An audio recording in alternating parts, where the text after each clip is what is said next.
आज हम मेढक के जीवन चक्र अर्थात लाइफ साइकिल ऑफ फ्रॉग को इस वीडियो के माध्यम से समझाएंगे।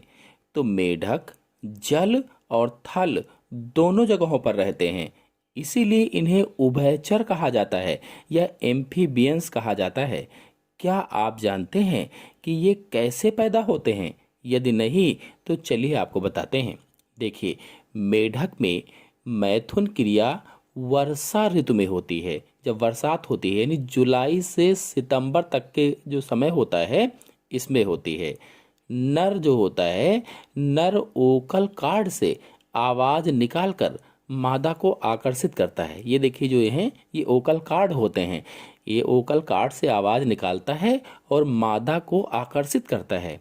मैथुन की क्रिया में नर अपने मैथुन अंग से मादा की पीठ को दबाता है, मादा की पीठ पर बैठ जाता है और उसकी पीठ को दबाता है। देखिए, इसमें ओरल सेक्स होता है, वास्तव में सेक्स क्रिया नहीं होती है, क्योंकि वो उसकी पीठ पर बैठता है नर, और पीठ पर बैठकर उसको अपने मैथुन अंग से दबाता है, जिससे नर व मादा दोनों उत्तेजित हो जाते हैं। ऐसी क्रिया होने से क्या होता है, दोनों उत्तेजित हो जाते हैं और उत्तेजित होकर मादा अंडे जल में छोड़ने लगती है। जब उत्तेजित हो जाती है मादा तो अंडे छोड़ने लगती है, निकालने लगती है, और नर भी शुक्राणुओं को छोड़ता है या निकालता है। अब कुछ जो मेढक होते हैं वो जल में छोड़ देते हैं, कुछ जल में जो पत्तियां वगैरह पड़ी रहती हैं, पौधे लगे होते हैं, उनकी पत्तियों पर छोड़ देते हैं। इस तरह शुक्राणु और अंडाणु जल में आ जाते हैं और जल में ही निषेचन होता है। जब जल में दोनों आ गए हैं तो निषेचन जल में ही हो जाता है। अब देखिए, निषेचन मादा के शरीर के बाहर जल में हुआ है, इसीलिए बाह्य निषेचन इसे कहा जाता है।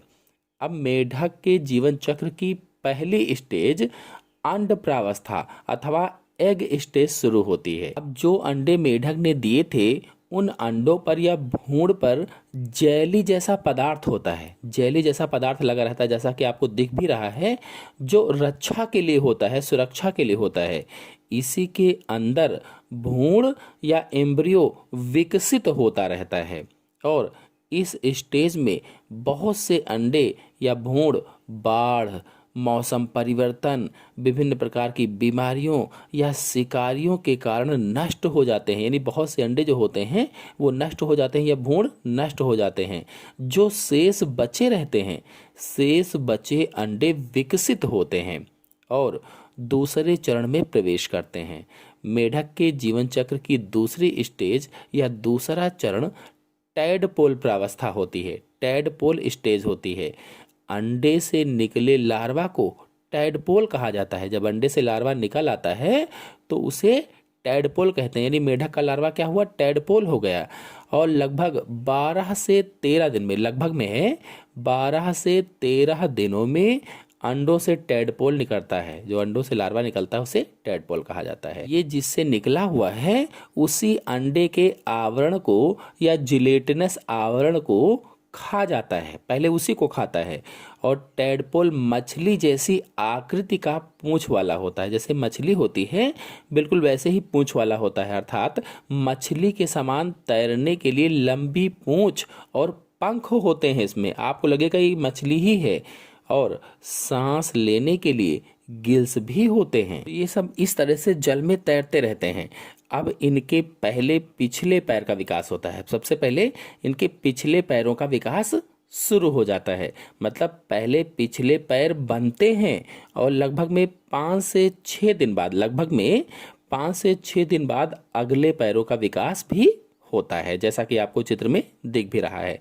धीरे धीरे इनका विकास होता जाता है और विकास होने के साथ ही साथ इनकी पूंछ छोटी होती जाती है और जब पूर्ण विकसित मेढक बन जाता है तो पूंछ समाप्त हो चुकी होती है। इसके बाद नए जीवन चक्र के लिए मेढक फिर से तैयार हो जाता है। इस तरह से मेढक की लाइफ साइकिल या जीवन चक्र चलता रहता है।